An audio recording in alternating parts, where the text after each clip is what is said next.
everybody. Today we are going to do a tier ranking of the Elden Ring Shadow of the Erdtree bosses. I did the tier ranking for the bosses of the base game, and somebody in a comment suggested that I tier rank the DLC bosses as well. And I thought that was a good idea.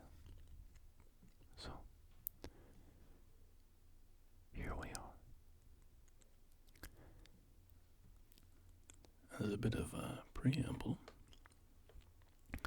I am a big fan of the DLC. I really enjoyed the expansion. It was wonderful to go back to the world of Elden Ring and explore a new area in it. So, I come from the perspective of really enjoying my time with the DLC. Not that I didn't have my complaints. I certainly had a few quibbles with a couple elements of the DLC. But overall, I really enjoyed my time with the bosses. So, let's jump in and start ranking these guys. And I found this tier list online, so thank you to the person that made it. And I added a couple, just 2 additional bosses. Not every single loosely defined boss, I suppose, is in this list. A couple NPC invaders and such, but broadly, this has the big bosses. So, yeah, I added 2 at the end, just because I wanted to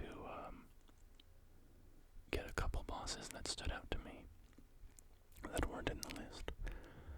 But let's just go ahead and jump into it and start with the Ancient Dragon Man. So, the Ancient, and zoom in a little bit to keep these ads off the screen. The Ancient Dragon Man.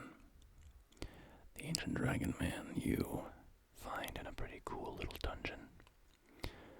You go into a cave, and there are some beast men of Faramazula hanging around, and you find a big pit, and it tells you to, be brave. So you drop into the pit, and then you find this Ancient Dragon Man down at the bottom. And he's an alright fight.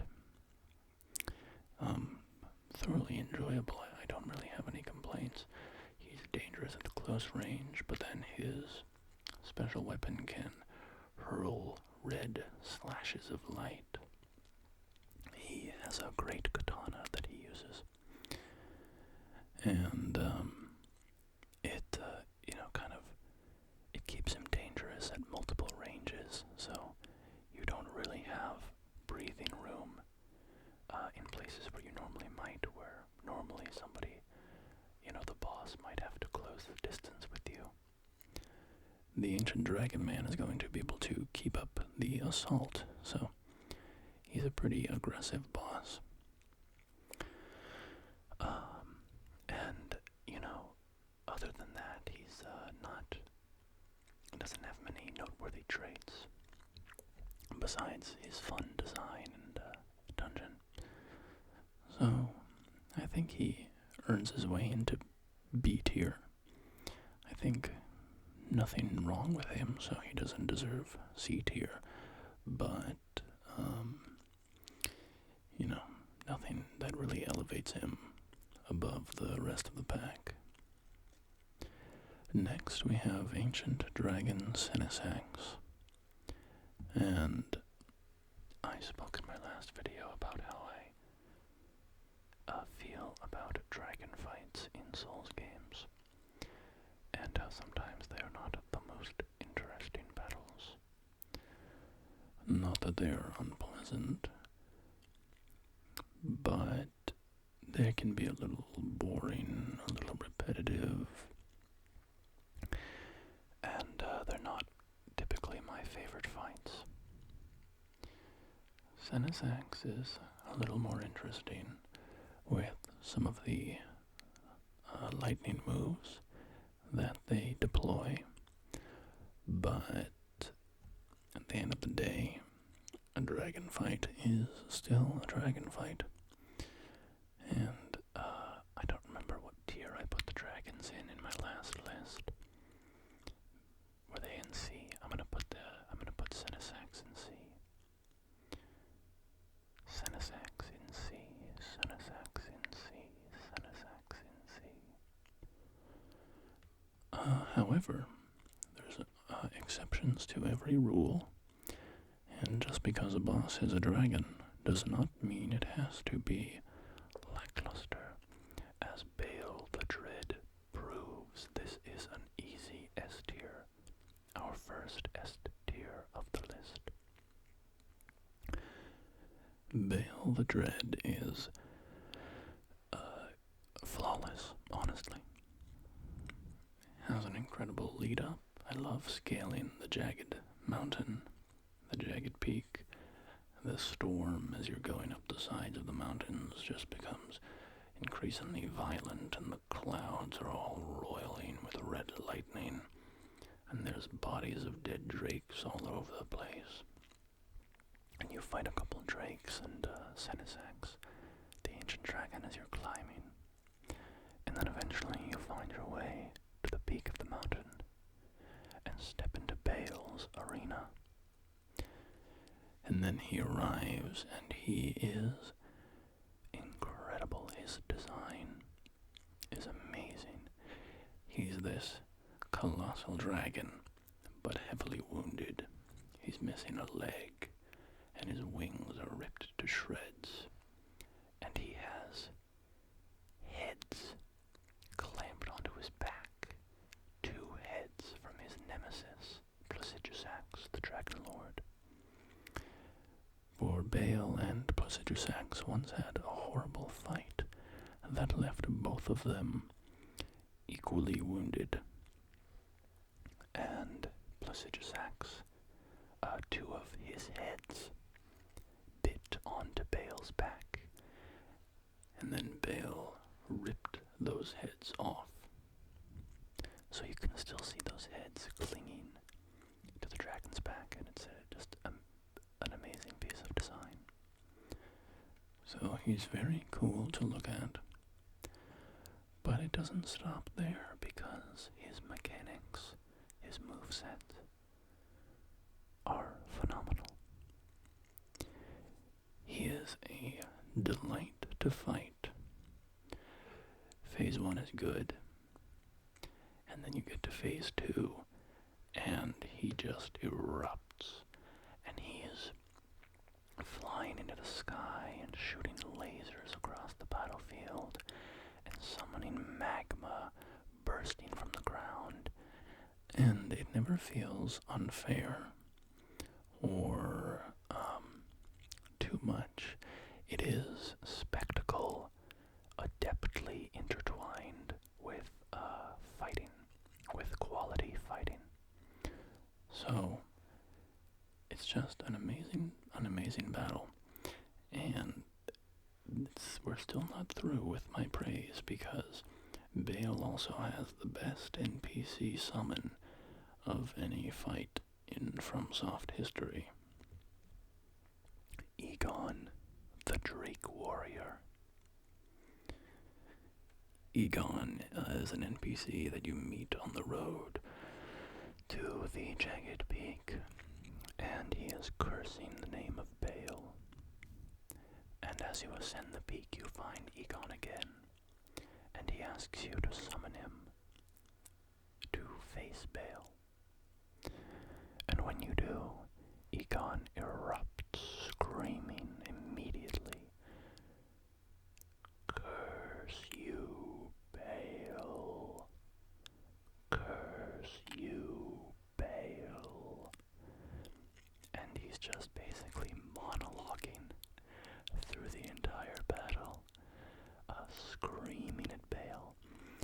voice performance is phenomenal, and it just ramps the energy up. So, the incredible fight, combined with the music, and the arena, and the visual design, and the NPC that's with you, it is just, I mean, it's one of the best fights, in my opinion, that FromSoft has ever made. Bale the Dread is easy S tier. Now we have a couple somewhat more unremarkable fellas. Oh, you know what? I hear I'll be right back. So we come to two somewhat less impressive bosses. Not that there's anything wrong with them. Not every boss can be a Bale. Nor would we want that, really. So, Black Knight Erdtree and Black Knight Garou. To be honest, I can't remember which is which.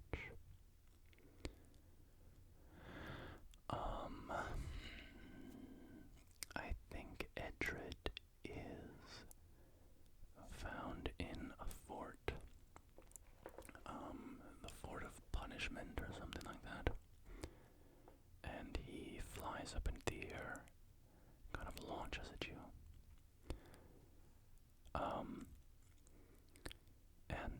I mean, you know, to be honest, I just walked in and bullied him. This isn't a hard boss. It's just a regular Black Knight that you find all around the open world. He just happens to have one special move where he flies up on these crucible wings and plunges at you. So, he's basically just a regular enemy, and I think he belongs in D tier. He's not really remarkable, besides one special move, so, it's just kind of a regular enemy that you fight all the time that has one unique twist. So I think D tier is fitting for that. It's not that he's bad to fight, it's not that he's unpleasant to fight, it's just, you're not really getting much new or interesting there. And similarly with Black Knight Garou, I think this is the guy that shoots out a big frog tongue and grabs you and reels you in, and that's a funny thing to do, so he's gonna go ahead of Erdtree. If I can figure out how to make that happen. There we go. But yeah, they're both D tier.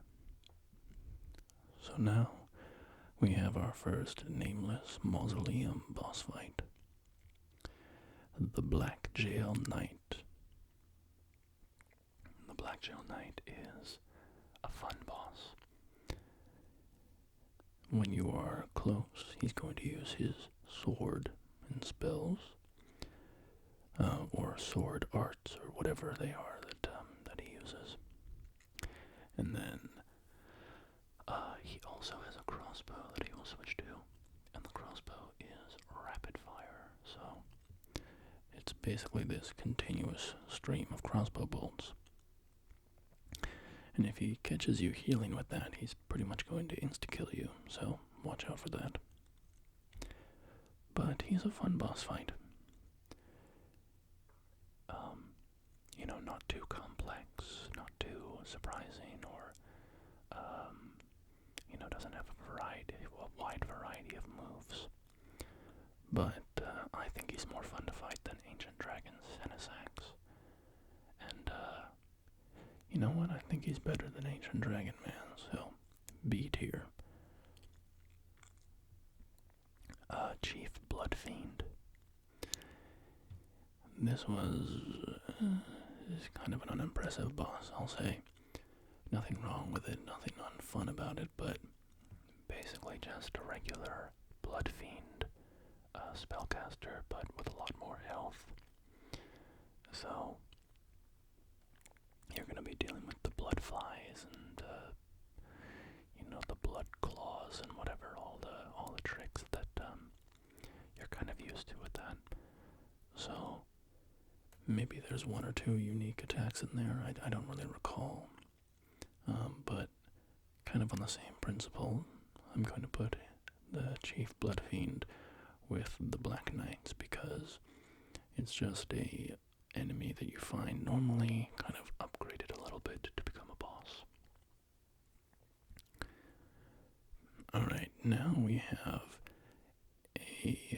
a major boss who gates progression to the Erdtree viewing spot.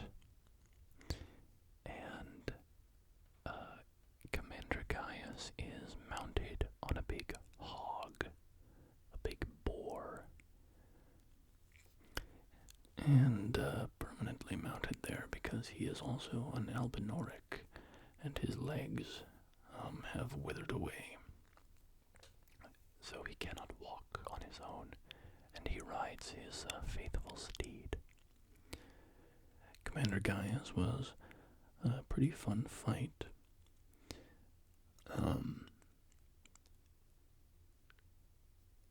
There were, I don't know. I'm trying not to let my opinion be influenced by what I saw online. I've seen a lot of people online say that his hitboxes are wonky. To be honest, that wasn't my experience. And my playstyle is melee, so I'm often up in the fray. But, I actually enjoyed Commander Gaius. I liked all of his gravity manipulation attacks with, flying up in the air and, smashing down, and then his gravity pulls and all that stuff. And then he has some pretty crazy attack combos where he is switching off with his boar, and it can be pretty intimidating when he's going at you like that. But overall, I enjoyed it. I think, I will say, mounted bosses tend not to be my favorite of all time. I think the fact that they are mounted often kind of limits. Well, it's not that it limits them, but it's that it drives them into a particular type of action where they're running away from you very quickly, for instance. And you can kind of feel like you're chasing them down a lot. Commander Gaius didn't really do that too much. He felt like he stayed in melee, but I do think because he's mounted in a couple of the bits that come along with that, mounted enemies just aren't my favorite, so I'm going to put him at the top of B tier. I think he's a good boss, but just by his design isn't going to be one of my favorites. Alright, now we come to Count Ymir, who is one of the most significant NPCs in this DLC, in my opinion. His questline is very cool and very significant to the lore of Elden Ring. Is one of the most significant lore developments that we got from the DLC. But Count Ymir he's awesome. His boss fight is phenomenal. So, he's not difficult. And to be honest, he's not even really that fun. It's not like he has a host of mechanics that are really fun to fight against. He just kind of teleports away from you and summons minions, and uses kind of an area of effect protection thing around himself. So it's not mind-boggling as a fight, but the context of it is just phenomenal. I was hooting and hollering fighting this guy because his full boss fight name is Ymir, Mother of Fingers, because he is birthing finger creepers. He has made himself a mother of finger creepers, and his cloak is sort of opened up, and all these fingers are pouring out of his cloak, and it's incredibly disturbing and gross, and this sort of awesome body horror moment. So, I love everything about him, about his place in the game, about his story, about his character, and the situation around him. But I also will say that his, the actual act of fighting him is not particularly amazing. So, for that reason, I'm going to put him, is he A tier? I don't think I can put him in A tier. I love all the context around him a lot, but at the end of the day, his actual boss fight is, it's kind of nothing. So, as a boss fight, I don't think I could put him any higher than B tier. I certainly, this is where ranking gets a little, gets very subjective. The Ancient Dragon Man is much more fun to fight than Count Ymir to me.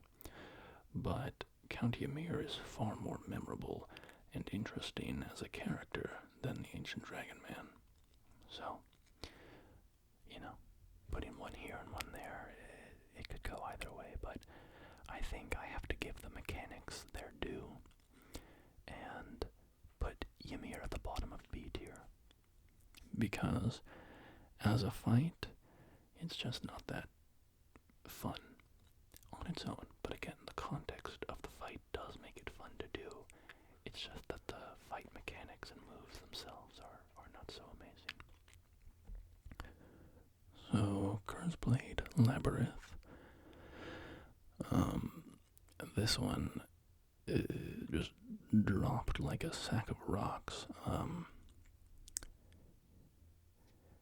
don't know. I guess bottom of D tier. It was funny, there were a lot of messages on the ground saying, weak foe ahead. And it was certainly true.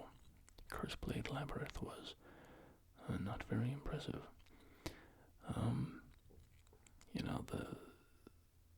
The lore around the Curse Blades is kind of fun.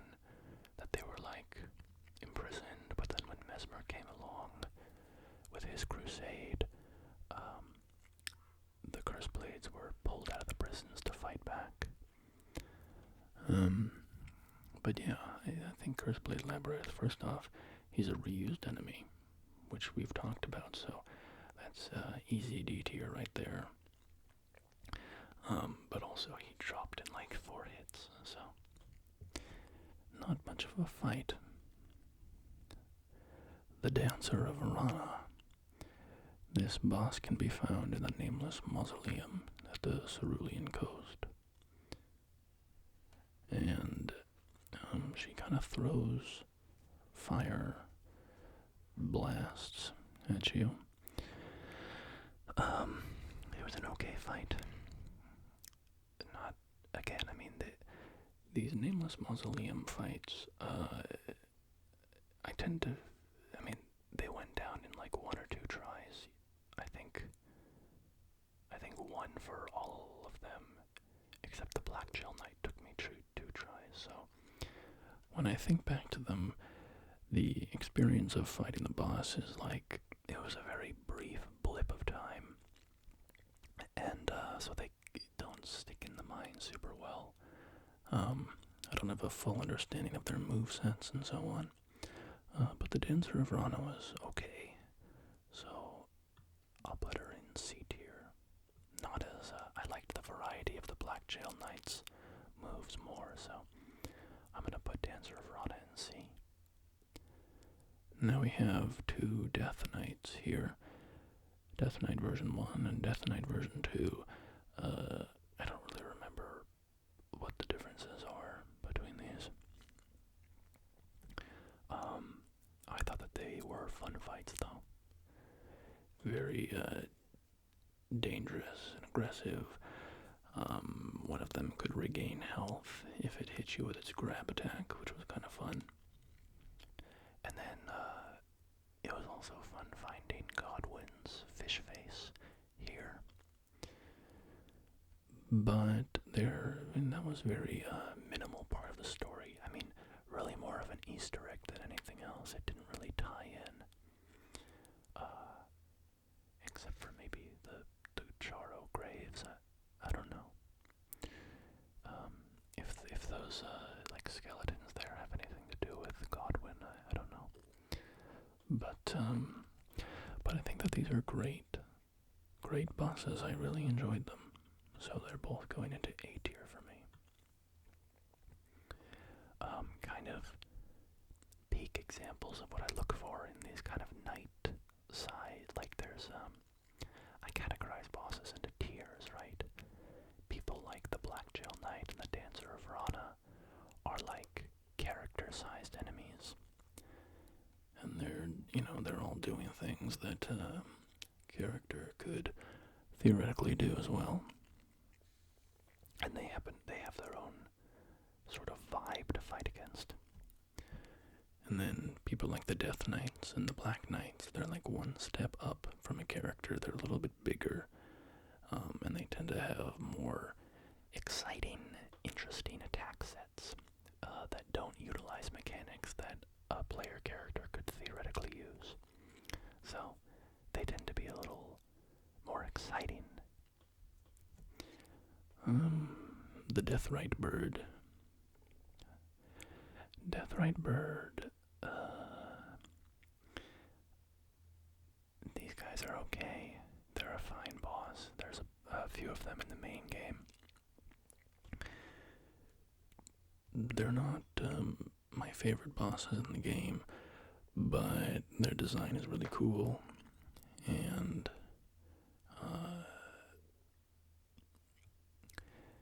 I like the area denial moves they have, where they'll put flames on the ground that linger for a while. So that kind of changes the dynamic of the boss fight for moments at a time. So I like that dynamism.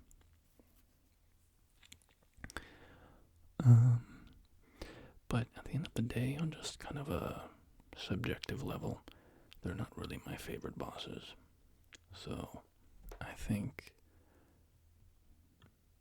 they're definitely better than dragons. I think they're gonna cap off C tier. No, you know what? Bottom of B tier. Their mechanics are pretty fun. Actually, okay, you know what? Here's the thing. This one in particular, I am going to drop, because in this DLC, this Deathrite Bird is found surrounded by grave birds. And every time I tried to fight it, I'm just a melee guy using a couple of anchors. And so I don't really have area of effect attacks or anything to clear groups of enemies. So I would start the fight off by running around and clearing the arena of all of these grave birds, which was kind of a hassle to do. And then I would fight the Deathrite Bird, and if it killed me, I would have to do the whole thing again. So that wasn't my favorite dynamic. So I'm gonna leave it in C tier for that. And well, you know what? I'm gonna put it in.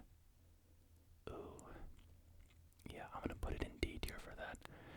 Thinking back to it, I did find that kind of annoying, and I would much rather fight a lot of other bosses rather than having to do that kind of annoying cleanup beforehand. Because if I left all of the grave birds alive during the fight, it just became too chaotic.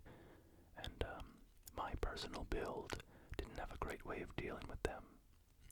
So to Demi-Human Queen Meriga. This one, again, just kind of a nothing burger. There was a demi-human chief nearby and some other demi-humans, so it's kind of a group fight, but they're all so weak that it just kind of doesn't register. But you know, nothing wrong with it. The thing is, like, you have these demi-human sword masters in this DLC, and they're really cool demi-human bosses. And then you have this demi-human queen again, and there's no, like, lore tying her in as far as I could tell. She's just kind of there. So, I don't know. I think I'm just gonna put her in C tier for being kind of bland, but inoffensive. And, this brings us to Yoda, Demi-Human Swordmaster Ons. This is an awesome boss. I really enjoyed fighting this guy. I like his moveset, teleporting around. I like how he grabs you and, throws you over him with the force. It's just, I like his, his move with his katana. I thought it was a lot of fun to fight. It's also at the bottom of the first jail that I did, which was cool to go through that environment for the first time. So it has kind of a special place in my heart as like he's the OG Jar jail boss. I think this guy is easily A tier, and I think I like him a little bit more than the Death Knights, so there he goes. Alright. Divine Beast, Dancing Lion. Let's not beat around the bush. This is an S tier boss fight. Fighting the Divine Beast, Dancing Lion, was like fighting the ancestral spirit from the base game, for me, where the boss fight is an experience, it's this, you're in this beautiful arena, so the ancestral, what's it called, the ancestral spirit, right? I think so, yeah, the big deer thing from the base game. It is, you fight that boss and it's very, very easy, but the music and the environment and just the vibes of it are incredible. The Divine Beast Dancing Lion, for me, is like if the ancestral guardian spirit was hard. Because the Divine Beast Dancing Lion can actually, get some damage in on you. But it is gorgeous to fight. It's incredible to watch move. Its music is amazing. Its phases are amazing. It starts channeling different kinds of storms as you're fighting it. And so every, 30 to 60 seconds or however long it takes for you to get to the next phase, it switches what storm it's channeling. From lightning to snow to wind. And it is just like chef's kiss. Delight to fight. I love Divine Beast Dancing Lion. It's one of my favorite FromSoft bosses. Easily an S tier of all the games. So, next up we have Falling Star Beast Buffed. Yeah, this is just another Falling Star Beast. Maybe it had a different move or two.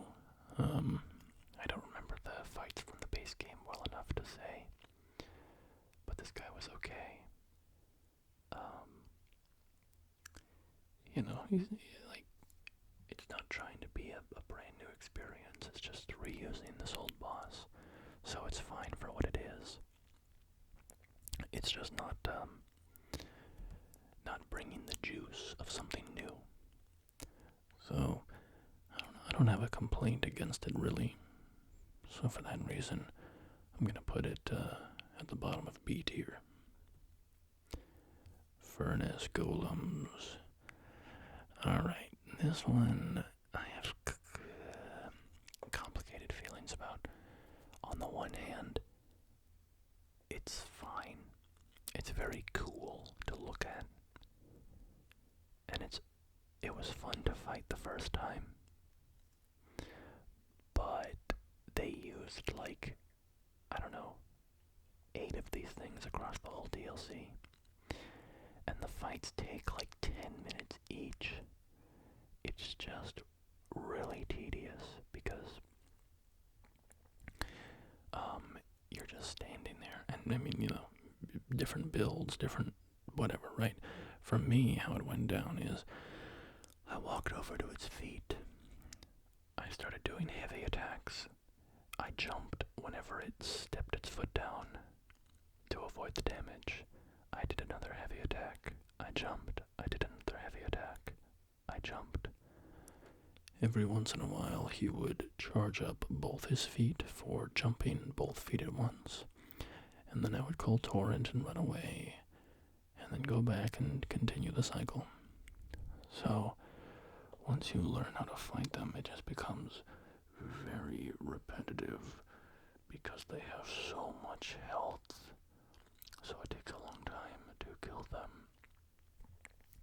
And they appear pretty frequently. So, for that reason, I think I need to put them fairly low. Boy. It's like, they're cool. They're cool. They were really cool in the trailers. They're very cool conceptually. Fighting them by the end of the DLC, I groaned whenever I saw one. I was like, oh no, I don't want to fight another one of these things. So, I have to kind of take that into account. I don't know, should I be spicy and put it in F tier? Like, I was thinking, oh, well, they're probably D tier. But now that I think about it again, I'm like, I would be happy to fight any of these bosses again. Even the Black Knights, like, they're not offensive. But if I saw another Furnace Golem, if you told me I have to fight a Furnace Golem right now, I'd be like, no, please, spare me. So, I don't have that reaction to any of the other bosses, and I think that says something. So I'm gonna put it in F tier. I think I talked myself into that one. Alright, Ghost Flame Dragon version 1 and Ghost Flame Dragon version 2. I don't know which is which, but I think the mechanical difference is that one of them summons undead and the other one doesn't. Based on my experience, that was the case. Only one of the dragons that I fought summoned undead minions, the one on the Cerulean coast. So, Ghost Flame Dragon, I'm gonna put that in C with Ancient Dragon Senesax. I'm gonna put it above because it's new, so we got to see some interesting, new abilities. Is it better? Yes, it doesn't matter, they're very close. I'm gonna put them together like that. And then the one that summons undead, I'm gonna put above. Because I kind of liked that it summoned undead. It gave me something else to worry about, and now I know I complained about the Deathrite bird doing that. But, the Deathrite bird, it felt like I was doing a chore before starting the fight. With the Ghost Flame Dragon, it felt like this was meant to be part of the challenge, that it's going to deploy a couple of these weak enemies, and, how are you going to deal with that? So, it didn't bother me as much with the Ghost Flame Dragon.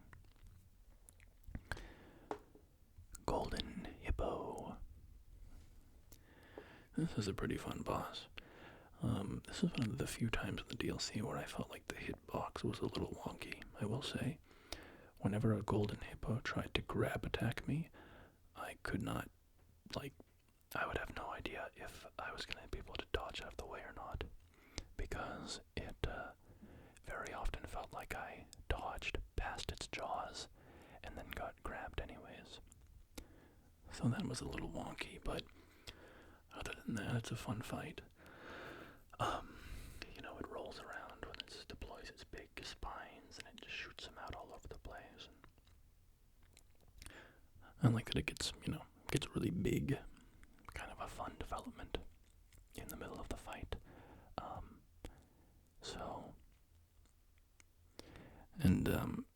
By this point I had already fought this enemy type, the hippo, in other areas. So I thought I knew what I was in for. I was like, oh, I've killed these guys out in the open world. So, I was like, oh, okay, it's just one of these guys. But then it activated its porcupine mode, and that was a fun reveal. So, I liked this fight. Minus a little bit of the jank. I'm going to put it, I think this deserves to be in B tier. And I'll put it just above Count Ymir. Alright, Jagged Peak Drake. I don't have much to say about this. It's just a dragon, and not a particularly interesting one. So, right below all the other dragons. There's another Drake fight where there's two drakes fighting each other, and that one's, it's still just a drake, so it's kind of boring, but it adds a bit of interest that the two of them are fighting. Alright, the Lamenter. This is, I don't like this boss. It's a gimmick boss, so whatever, but I found it really annoying.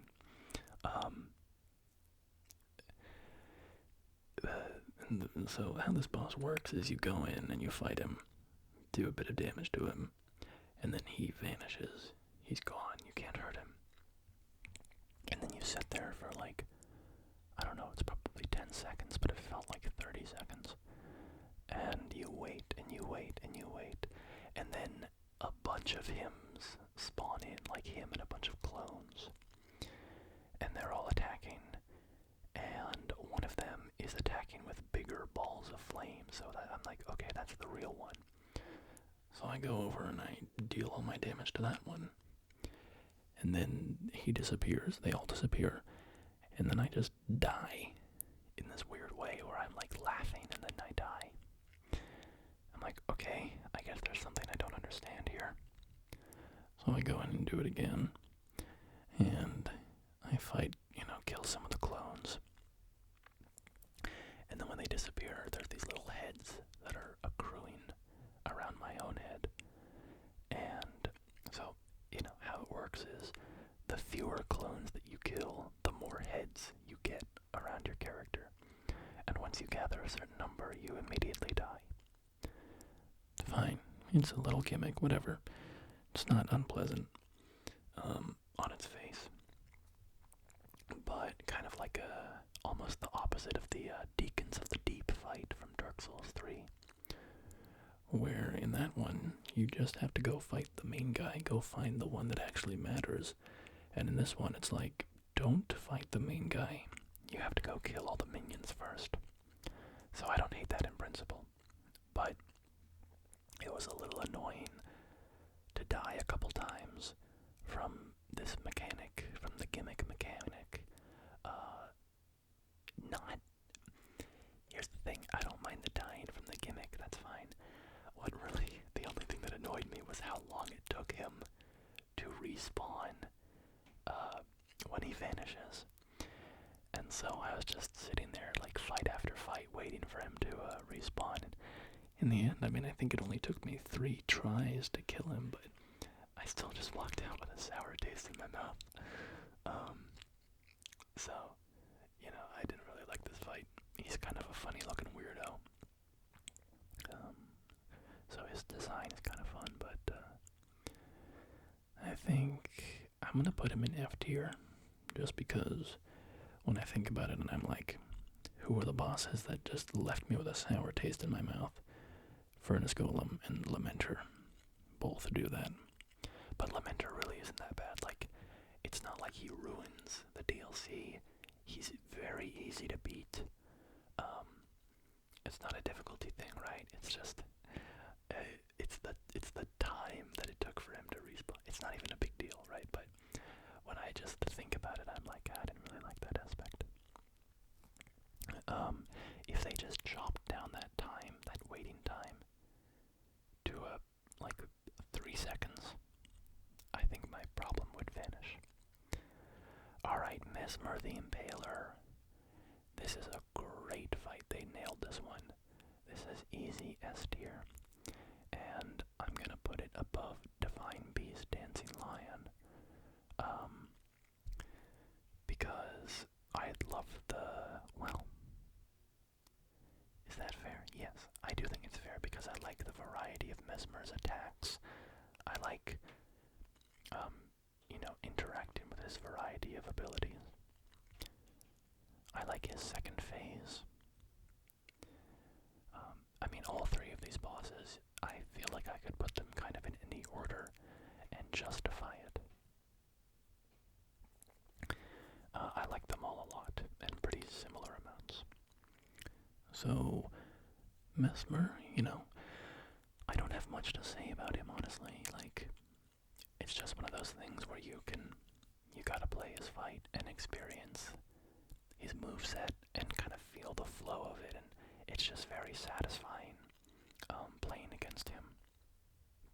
I have very little experience with the second phase because I first tried it. I spent a while fighting his first phase, and then the first time that I got to his second phase, I beat him. So I don't have a great understanding of how that second phase works. But it was really cool. The giant snake heads and stuff. It was very cinematic and fun. So Mesmer the Impaler is S tier. Alright, meet her, Mother of Fingers. This questline, man, the Manus Meter Cathedral questline that has Count Ymir in it. Sorry, dry throat, I'm gonna get a sip of tea.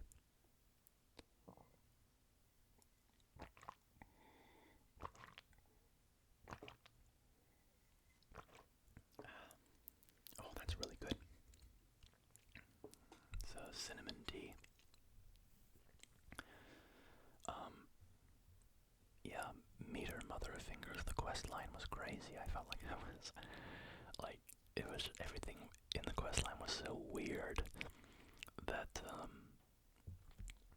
it was just very exciting to play. It was a very enjoyable experience, and Meter was a very fun boss. Again, this was one that I beat first try, so it's a little hard to say that I have a full understanding of the boss fight. But what I saw was, like, my recollection of it is just as being so cinematic. First off, it's gross because it's like slapping at you with its fingers and stuff, summoning little finger creepers. But then at a certain point, it just becomes this like cosmic powerhouse where it's flying up in the air and spinning around, and it's got this black hole held between two of its fingers.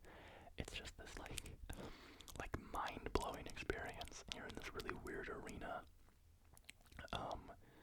So it's awesome. I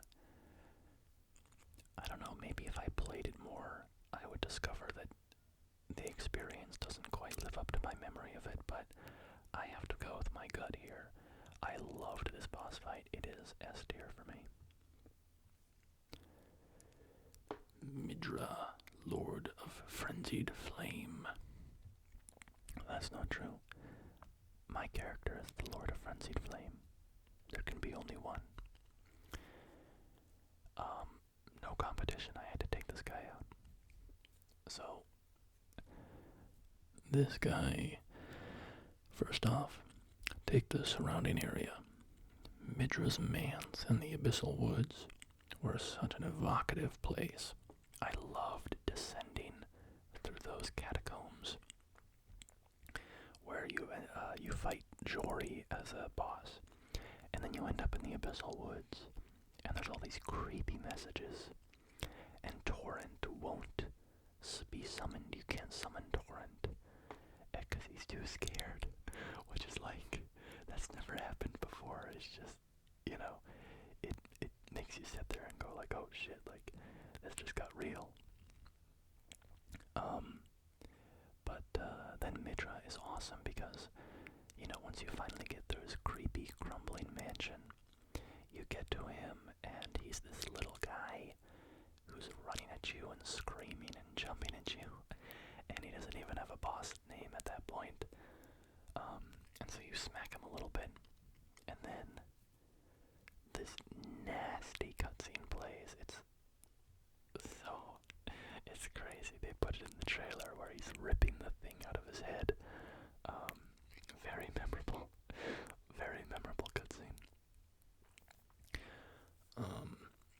And then the boss fight itself is really, really enjoyable.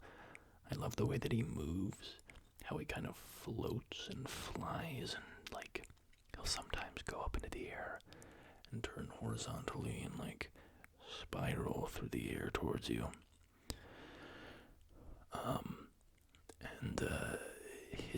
Meanwhile, he's casting these frenzied flame spells, shooting these big beams of light, and like, exploding with frenzied flame energy. It's very,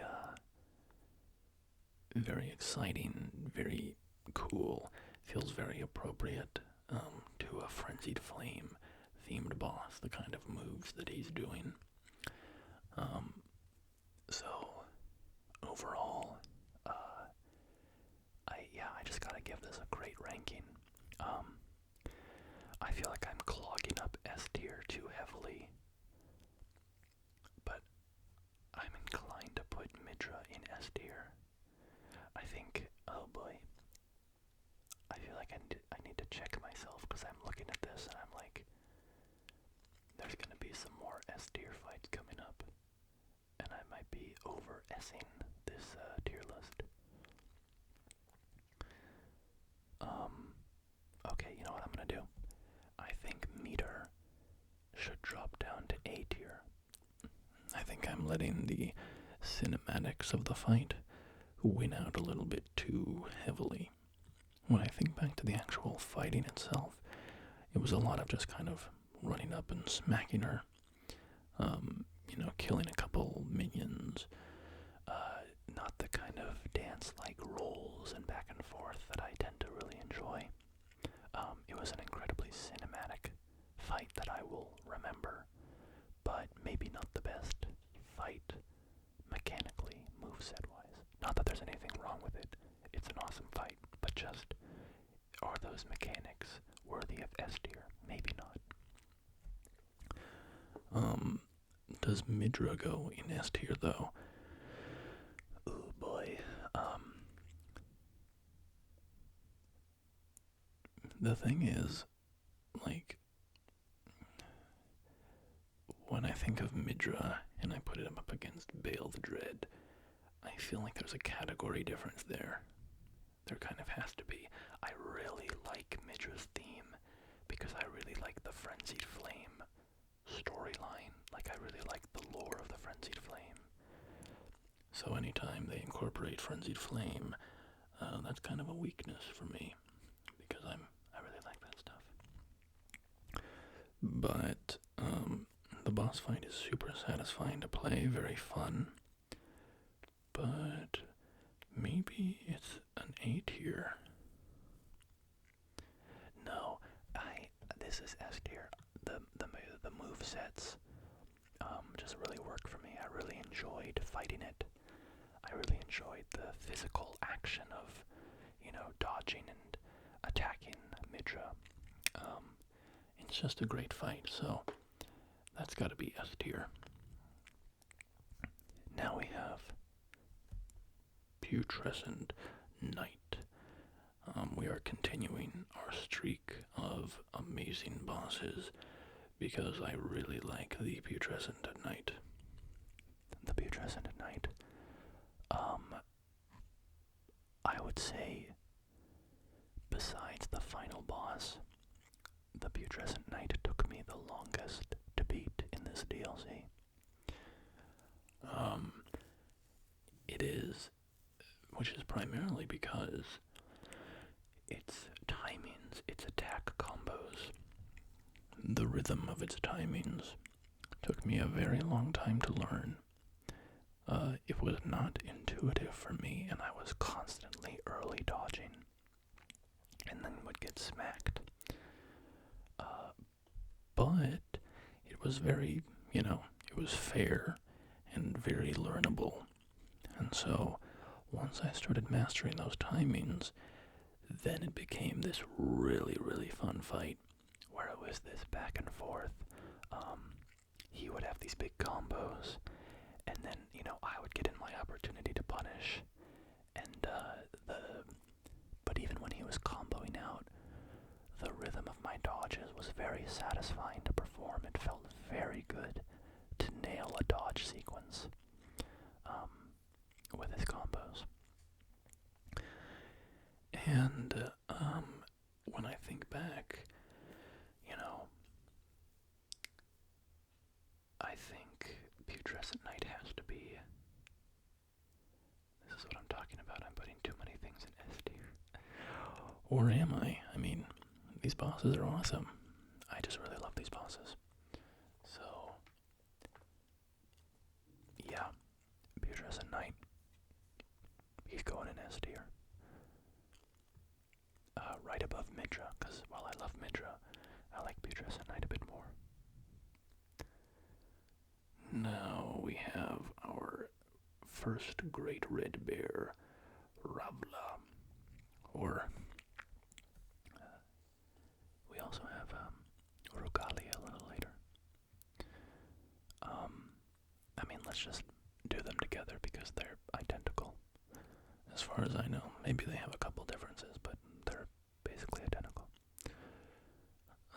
These guys are like fighting a rune bear if it was a little more enjoyable.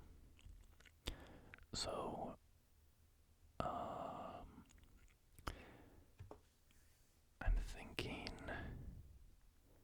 I'm thinking upper B tier or lower A tier.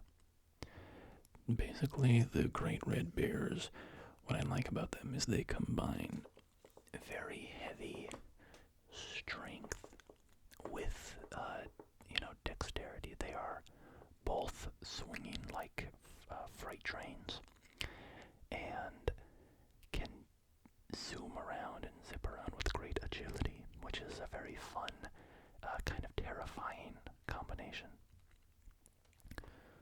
So, I found them very exciting to fight. And,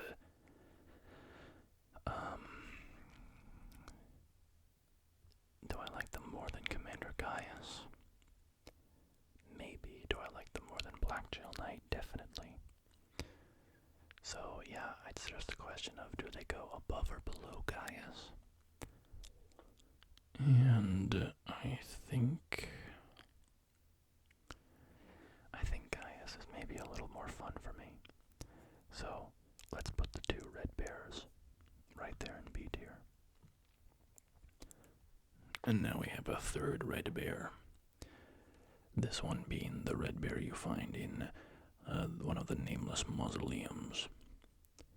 And this guy was, I think he jumps around. I'm trying to remember. Again, this is one that I just, you walk in and you bop him in one go. So I remember he, did an incantation where he turned his head into a bear's head and roared. He does those claw swipes where they kind of explode after he strikes.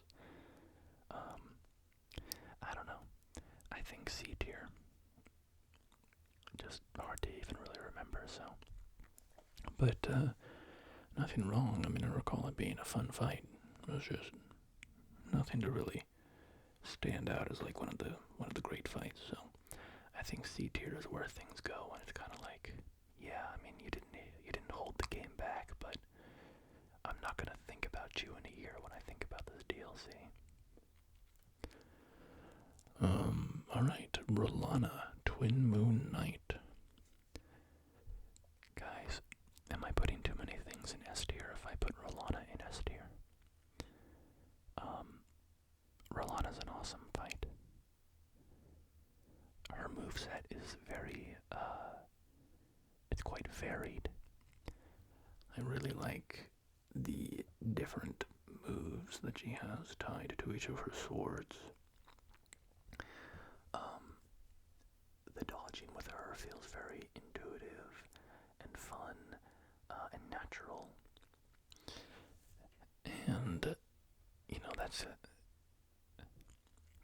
it's kind of an interesting thing. Like, I like when the dodges feel natural, but I also liked, in the case of like the Putrescent Knight, when it felt very unnatural, and I had to put a lot of work into learning the patterns. I find that both of those experiences satisfying in their own ways. So, do I like Rolana? Here's the thing. I think Rolana has to be better than Midra because of the variety of her attacks. All the different ways that she deploys her magic is very cool. She has that big twin moon move that she does. And then her flaming sword and her kind of arc sword, blue arc sword. It's just a great fight, and I think it's a little better than Midra's. So, up she goes to S tier, where she belongs. Alright. Romina, Saint of the Bud. So, this is another first try boss for me. So, to be honest, I could hardly tell you what her moveset is. I remember one where she made like a tornado of butterflies. There's another where she sent out like balls of energy that exploded, I think, if I touched them. I don't know, she just went down really quickly. Yeah, it feels a little unfair to rank these guys that I only fought one time. But I liked her design a lot. You know, the scorpion centipede thing was very cool. The rot theme in this DLC felt a little, I don't know, maybe a little forced. Not like unduly so, but it just kind of felt like, oh, we got to this one place, and then it was like, oh yeah, there's a little bit of scarlet rot up in the ruins. It's like, oh, okay, I guess, sure, why not? And then you learn that, you know, she kind of embraced it after the Mesmer Crusade, which is all well and good, but I think she clearly seems like a fun boss, from my experience, but given how little I fought her, I don't think I can give her anything higher than like B tier. She did seem really cool though, so I think I'm gonna put her just below the Red Bears. But that's kind of a question mark. I need to fight her more to sort of have a more fully formed opinion. And now we have Erdtree Avatar. Alright. This is a sunflower, and it's a phenomenal boss. I really liked the Erdtree Avatar. It has a fun gimmick where you have to kill it 3 times in a row, and it becomes stronger each time. And I just found that kind of endearing for some reason. Like, that's sort of functionally the same thing as just tripling its health, and then giving it the 3 phases as you whittle away its health. But for some reason, the dying and respawning thing, it was a fun way of kind of reaching the same endpoint. And so I liked that quite a bit. I also liked how its big flower head was its weak spot. And so if I landed a good jumping attack, I could do big damage. Also, when you kill it each time, make sure to run in and get the critical hit while it's available, because you make the next phase start with less health if you do that. But I don't know. I mean, it's not a world-shaking boss. It's kind of fun.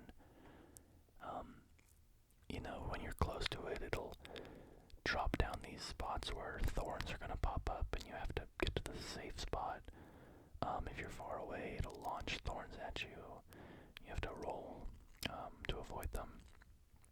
So, very fun and satisfying to play against. But yeah, I think this belongs in A tier. And I'm gonna put it right below Meter, the Mother of Fingers. And now we have 2 tree sentinels. You find the tree sentinels in the hinterland, where you also find the shaman village, which is America's hometown. They're tree sentinels. Like, they were cool in the base game, and they're cool now. But, we fought, like, at this point, you fight one at the start, and then there's the 2 in Lanedell, and here's 2 more, so that's like 5, plus the draconic tree sentinels. So, you see a bunch of these guys. They're I don't know, are they A tier or B tier? What do you think? I'm gonna give them B tier just because they're such a heavily reused enemy at this point. But it was fun to encounter them. It was like meeting an old friend. I'll put them right above Black Gel Knight. Alright, Rakshasa. You know the score at this point. These nameless mausoleum bosses were not too memorable, because they went down so quickly. To be honest, I don't think I could tell you a single move that the Rakshasa does. Obviously they have a sword, so they're swinging their sword at me, but, yeah, I don't know what their shtick is. So, that'll just be C tier, I guess. The bottom of the, Nameless Mausoleum fights, because at least I could remember a move from each of the other 2. Alright, we have Jory, Elder Inquisitor. And Jory, Elder Inquisitor, is a upgraded version of the Inquisitors that you find throughout the game. And for that reason, immediately that's going to drop a couple points, because it's just an upgraded version of a common enemy. Jory does summon allies during the fight, which, makes the fight stand out a little bit. But other than that, not much to say about Jory. It's just kind of chase it down, deal with the summons when you have to, so that you don't get overwhelmed, and take it out. Jory was,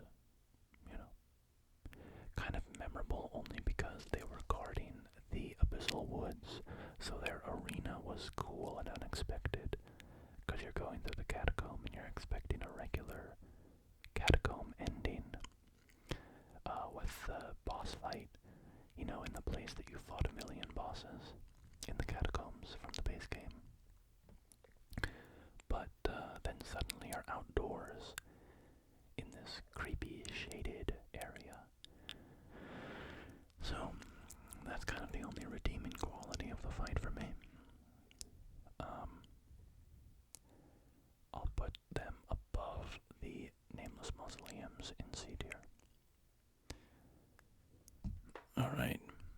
we are closing in on the end of the list, and we are now at this image of Needle Knight Leda. Or Leda. I think it's Leda. So this image, which I put in myself, which is why there's no text, represents the big NPC battle at the end of the game, or at the end of the DLC. So, throughout the DLC, you are interacting with a variety of NPCs, and once you reach this one area, right before the final boss, you are confronted by Leda, who tries to stop you from reaching Mikola. And at her side, she has allies. And at your side, you potentially have allies as well. And depending on the quests that you did during the bulk of the DLC, who is on whose side changes. Or at least that's what I thought, but I'm not sure. I don't think you can make people switch sides necessarily. I haven't looked into it too much. But I've talked to my brothers and my friend who have been playing the DLC, and based on our different choices, it seems like you can't really make people switch sides. As far as I know, it sort of just is a matter of are they in the battle on their predetermined side, or do they not reach the battle at all, and their corpse can be found somewhere else in the game world. So, for me, I had what I think was like my favorite way that it could have shaken out, which I kind of landed on by luck. Because I was playing blind, so I didn't, know how this was all working out, but I ended up with every NPC at the battle. So I had Sir Ansbach on my side, and Tialier on my side. And then, on Leda's side was Dryleaf Dane, Sir Moore, the Hornsend, and Redmane Freya. So, it was a Leda, Hornsend, Freya, Moore, and Dane, 5v3. And this to me, not to spoil my thoughts on the final boss, but this to me was the true climax of the DLC. This is where, my emotions were popping off, all these characters that you had gotten to know during the DLC, gotten attached to, and, helped them navigate whatever was going on in their quest lines that you were working with, and then Mikola's charm broke and everyone kind of fractures off and is doing their own thing. This final confrontation was incredibly satisfying to me. I loved this, and they really put the work in, because all the NPCs during the battle are talking to each other. They're, swapping jabs and swapping barbs. And, saying things. So it makes it land with full force, the full narrative weight of it, character weight of it. All the characters feel real and motivated in the moment, and fully fleshed out, It would be a very different fight if everyone was just silent. But because they're all talking the whole time, it's awesome. I really can't speak too highly of this battle. It's obviously not the most, complex, intricate fight ever made, because because it's just a bunch of, tarnished NPCs. But, like, that's what it is. It's that you can't get around that. It's an NPC fight, and so they all have to fit within that rule set. But the numbers make it kind of interesting, and all the people have different fighting styles, so they're all playing off each other nicely. Like, Moore is throwing pots, Dryleaf Dane is doing his, his fancy footwork stuff. There's a lot of, there's variance to the enemies that you're fighting. So yeah, I have nothing to say but positive stuff here. This was like, I don't know. I mean, I know that these are just regular NPC style enemies, which on the one hand is a little bit boring, but the narrative weight that this fight held for me was so hype. Like, I was losing my mind during this battle. I was so invested. And for that reason, when I think about this DLC, like, this is going to be maybe the first fight that I think of. When I think about this DLC, this is going to be the moment that springs to mind. If you say Shadow of the Erdtree, I'm going to be like, oh yeah, the DLC with the cool NPC storyline. And for that reason, I think I have to do it. This might be controversial, I don't know, but this has to go in S tier. And I think this immediately goes up to the top. The only question is, does it unseat Bale? And I think it doesn't, simply because Bale is so perfectly made. The mechanics, the story, the music, the NPC, like, everything is just unimpeachable. And this NPC finale, I will say, it does have a little bit of a flaw. Maybe not a flaw, but just a... No, I would say, if I could change this, well, I don't know. Alright, here's what's going through my mind.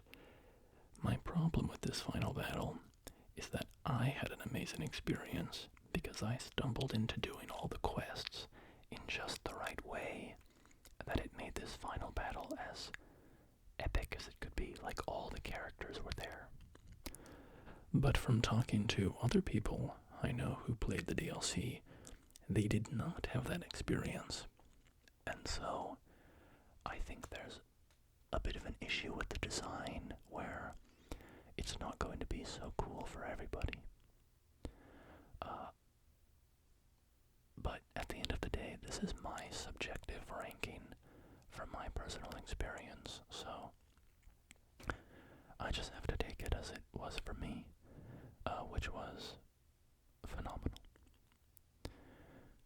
Alright, final boss, and I added a second photo to represent his two phases.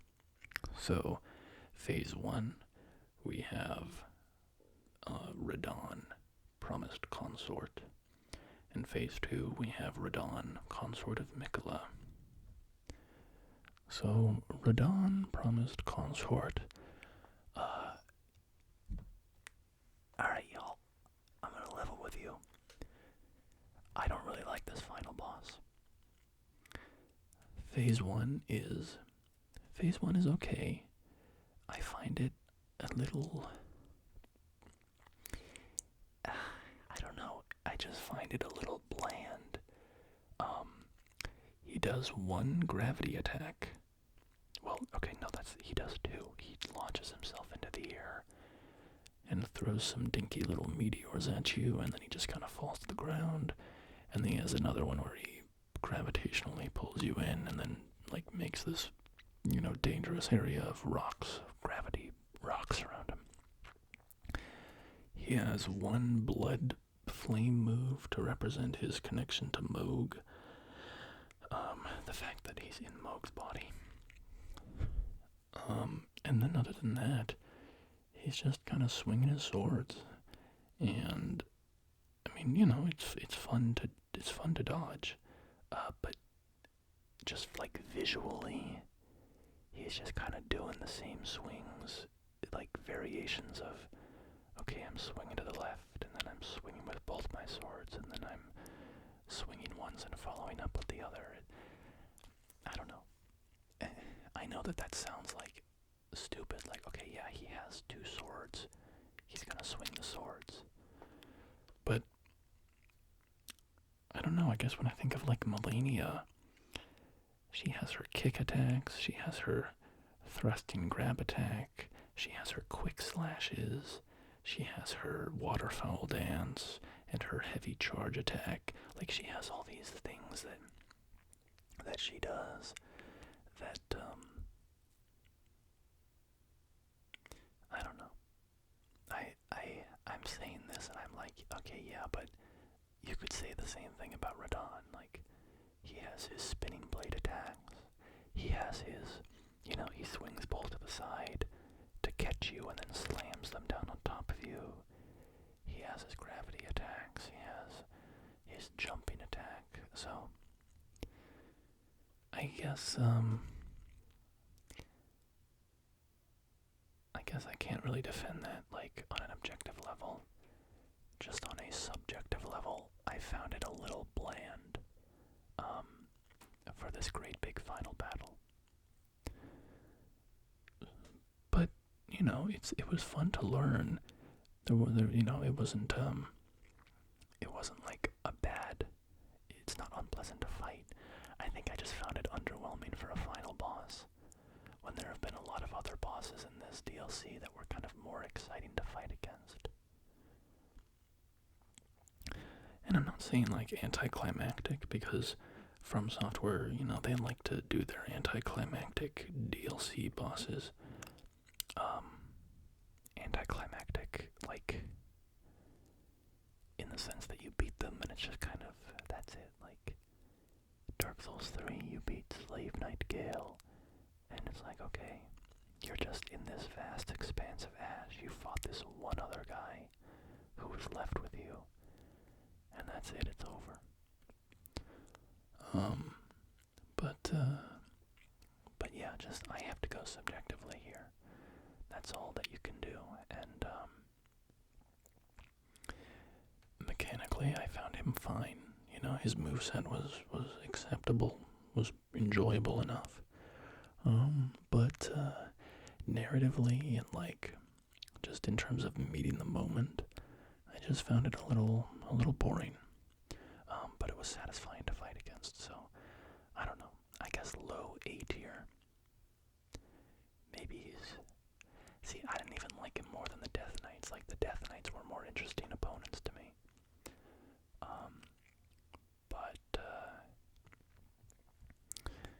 I mean, I guess I'd rather fight him than Commander Gaius.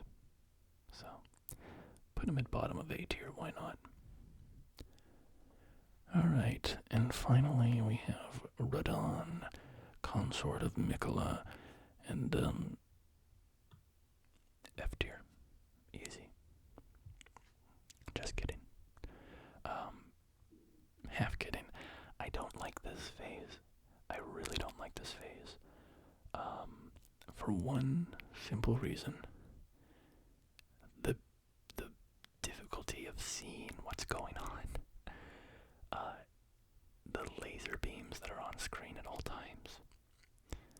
And then when you are behind Radon, Mikola's big poofy hair is completely covering him up.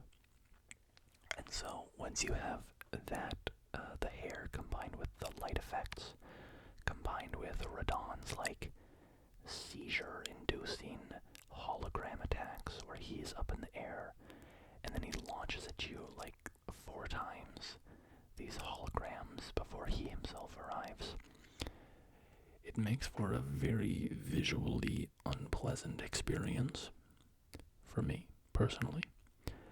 Um, you know, like, it's not about the mechanics here. You can learn to dodge. You can dodge all the light beams, like, they're all completely, nothing wrong on that front. But I found the visuals to be very detrimental to the experience.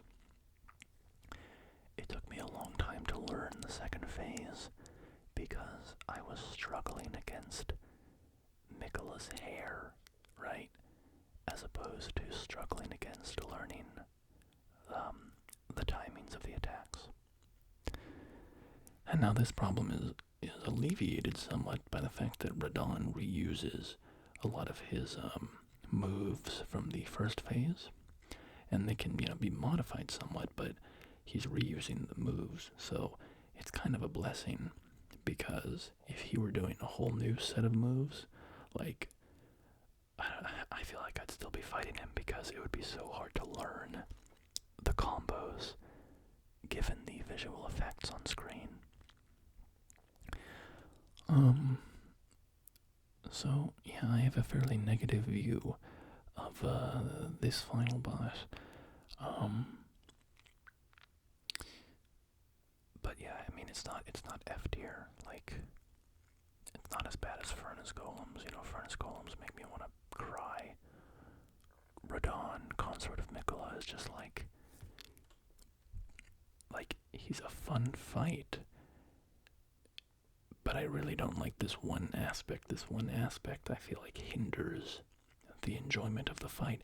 And it's a shame because it's not even a mechanical aspect. Like, it has nothing to do with his moves. It's entirely this visual element that I feel holds it back.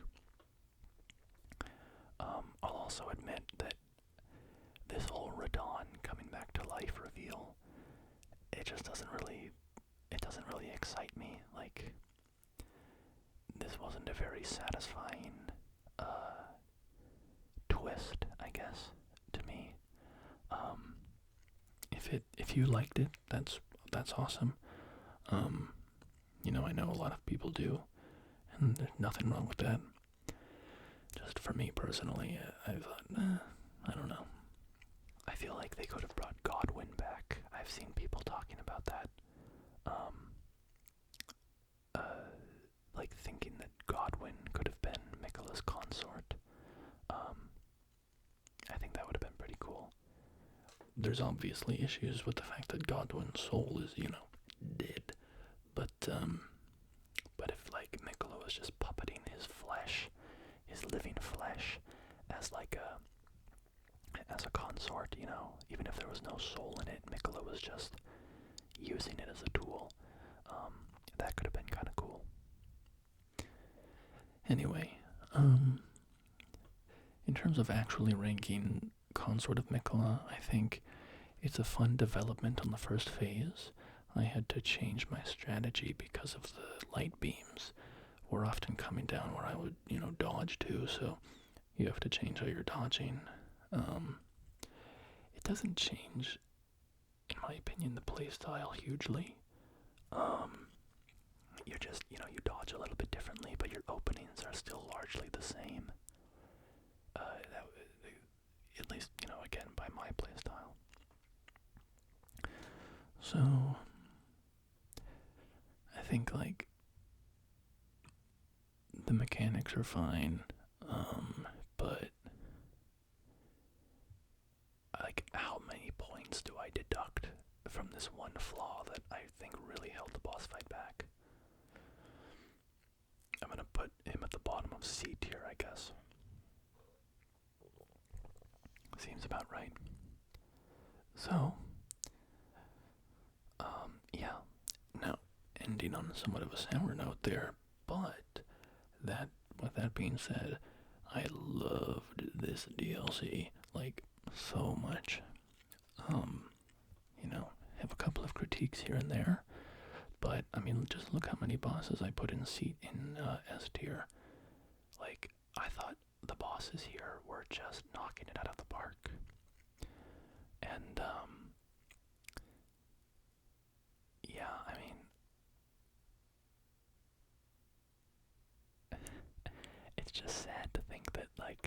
done with Elden Ring. Presumably, you know, I mean, they'll never say, oh yeah, we're absolutely never coming back to it, but it's, you know, it seems to me quite likely that we're not getting any more Elden Ring. Certainly not with this game. I mean, if there was more Elden Ring, it would be an Elden Ring 2. But I kind of doubt that we're going to get an Elden Ring 2.